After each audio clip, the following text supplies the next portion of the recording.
Assalamualaikum warahmatullahi wabarakatuh. Saya Salsa Maulana Putri dengan NIM 1401250148.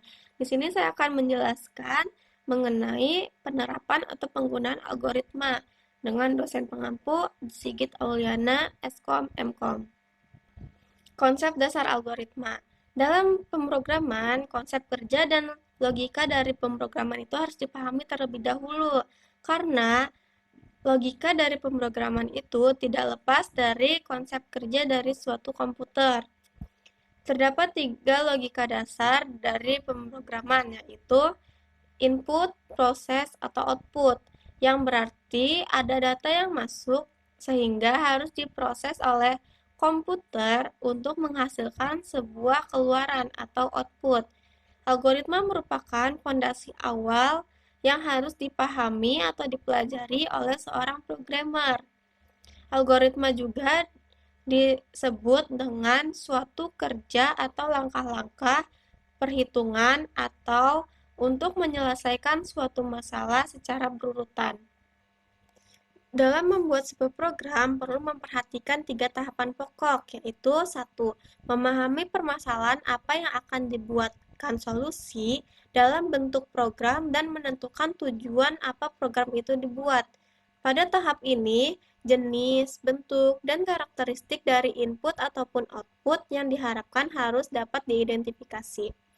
Yang kedua itu ada menyusun rancangan penyelesaian masalah dari masalah yang diangkat. Berdasarkan pemahaman dari permasalahan tersebut, dapat dihasilkan rancangan alur proses untuk mengolah data atau input untuk dapat menghasilkan data atau output yang sesuai dengan jenis, bentuk, dan karakteristik yang diharapkan. Yang ketiga itu ada mengimplementasikan hasil rancangan ke dalam bentuk program yang terstruktur. Selanjutnya itu ada kriteria-kriteria dari algoritma, yaitu 1. Input, yang berarti meminta data yang diperlukan dari pengguna atau user. Misalnya dalam menghitung luas persegi panjang, pasti kita memerlukan data yang berupa panjang dan lebar dari persegi panjang tersebut. Yang kedua itu ada output. Suatu algoritma pasti memiliki satu atau lebih keluaran atau output. Jika algoritma tersebut tidak memiliki keluaran atau output, maka dapat dikatakan algoritma tersebut adalah algoritma yang tidak diperlukan. Yang ketiga ada definiteness. Setiap langkah harus didefinisikan secara tepat dan tidak memiliki makna ganda atau ambiguous. Tindakan yang dilakukan harus ditentukan secara tegas dan jelas untuk setiap kasusnya. Yang keempat itu ada finiteness. Algoritma harus dapat menjamin memiliki alur atau akan berhenti setelah melakukan sejumlah langkah proses. Yang kelima itu ada effectiveness. Efektivitas dari algoritma menjamin langkah-langkah dari algoritma dan dikerjakan dalam waktu yang wajar. Algoritma tidak mengandung suatu aksi yang dibutuhkan. Berikutnya itu ada struktur dasar algoritma. Yang pertama itu ada algoritma sekuensial. Algoritma sekuensial adalah langkah-langkah yang dilakukan secara berurutan dengan urutan penulisannya. Jika urutannya berubah, maka akan berdampak juga pada hasil akhirnya.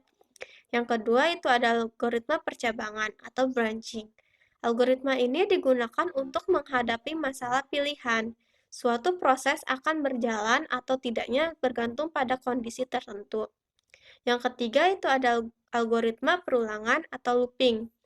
Algoritma perulangan adalah algoritma yang memungkinkan suatu aksi atau proses dilakukan secara berulang-ulang sesuai dengan kebutuhan yang diberikan. Prinsip kerja algoritma. Pada dasarnya, algoritma merupakan deskripsi pelaksanaan untuk suatu proses. Proses akan bekerja sesuai dengan algoritma yang ditulis. Prinsip kerja dari algoritma meliputi masukan atau output ke dalam algoritma yang akan diproses sehingga menghasilkan keluaran atau output. Berikutnya saya akan menjelaskan tentang flowchart. Flowchart dapat menggambarkan algoritma yang terstruktur ke dalam bentuk gambar yang dapat mudah dipahami oleh orang lain, khususnya program. Flowchart adalah langkah-langkah penyelesaian masalah yang disajikan dalam bentuk simbol-simbol tertentu. Berikut adalah simbol-simbol dari flowchart.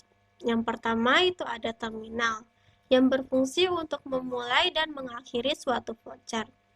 Yang kedua itu ada data, yang berfungsi untuk memasukkan atau menampilkan data. Kalau kita ingin memasukkan data atau mengeluarkan hasil, itu kita pakai simbol ini. Yang ketiga itu ada proses, berfungsi untuk langkah kerja yang dilakukan oleh sistem.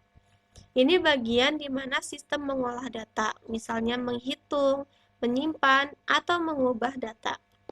Yang keempat itu ada decision atau keputusan, tempat menentukan pilihan. Ini dipakai kalau ada pertanyaan seperti, apakah data ini benar, ya atau tidak. Dari sini alurnya bisa bercabang. Yang kelima itu ada konektor, penghubung alur yang kepanjangan. Kalau flowchart-nya panjang dan tidak muat di suatu tempat, simbol ini dipakai untuk menyambungkan alur ke bagian lain. Yang keenam itu ada preparation atau persiapan. Untuk langkah awal sebelum proses utama. Biasanya untuk menyiapkan sesuatu dahulu, misalnya mengatur nilai awal atau variabel. Yang ketujuh itu ada dokumen, yang berfungsi untuk menunjukkan dokumen. Dipakai kalau prosesnya menghasilkan atau menggunakan dokumen, misalnya laporan atau bukti cetak. Yang ke-8 itu ada flow atau garis alir. Fungsinya untuk penunjuk arah jalan proses. Panah ini menunjukkan urutan langkah dari satu simbol ke simbol lainnya. Yang ke-9 itu ada logical L. Untuk semua syarat harus terpenuhi. Proses ini hanya jalan kalau semua kondisi itu benar. Contohnya, login berhasil kalau username dan password itunya benar. Yang ke-10 itu ada logical OR, itu cukup salah satu yang terpenuhi, syarat yang terpenuhi. Prosesnya bisa lanjut meskipun hanya satu kondisi yang benar. Contohnya, bisa masuk pakai email atau nomor HP. Yang ke-11 itu ada manual task. Pekerjaan yang dilakukan manusia dipakai kalau prosesnya tidak otomatis, misalnya tanda tangan, input manual, atau pengecekan oleh petugas. Dan yang terakhir itu ada external entities. Pihak dari luar sistem ini bisa orang, organisasi, atau sistem lain yang berinteraksi dengan sistem, tapi bukan bagian dari sistem itu tersendiri. Penyusunan algoritma secara sistematis. Yang pertama itu ada bagian header. Bagian ini terdiri dari nama algoritma dan penjelasan algoritma. Nama algoritma sebaiknya singkat tapi mencerminkan algoritma secara keseluruhan. Bagian header ini dibagi menjadi dua, yaitu yang pertama bagian deklarasi. Ini berisikan semua nama pengenal yang dipakai di dalam algoritma. Nama tersebut dapat berupa konstanta, variabel, tipe, prosedur, dan nama fungsi. Yang kedua itu ada bagian deskripsi. Ini memuat langkah-langkah penyelesaian masalah termasuk beberapa perintah seperti baca data, tampilkan, ulangi, dan lain-lain. Selanjutnya yang kedua itu ada bagian komentar atau komen. Penulisan komen algoritma baiknya disertai komentar. Komentar ini merupakan suatu penjelasan mengenai suatu hal yang tertulis dalam algoritma dan komentar bukan merupakan bagian langkah-langkah dari algoritma. Yang ketiga itu ada bagian penamaan atau identifier. Dalam algoritma ada beberapa yang harus diberi nama yang meliputi nama algoritma, konstanta, variabel, tipe, prosedur, dan fungsi. Selanjutnya itu ada penggunaan dan implementasi dari algoritma. Yang pertama yaitu algoritma mengirim surat. Langkah-langkahnya yaitu tulis surat, lalu siapkan amplop, masukkan surat ke dalam amplop. Setelah itu lem amplop, cari alamat tujuan yang dituju, tulis alamat tujuannya. Setelah itu tempel perangko pada amplop, pergi ke kantor pos, dan serahkan surat kepada petugas pos. Yang kedua itu ada algoritma menghitung luas persegi panjang. Langkah-langkahnya yaitu masukkan nilai P atau panjang dan masukkan nilai L atau lebar. Hitung luas dengan rumus luas sama dengan panjang kali lebar. Lalu tampilkan hasil luas. Yang ketiga itu ada algoritma membuat kopi. Langkah-langkahnya yaitu siapkan alat, yaitu gelas dan sendok. Dan siapkan juga bahannya, yaitu kopi, gula, air panas, dan cangkir.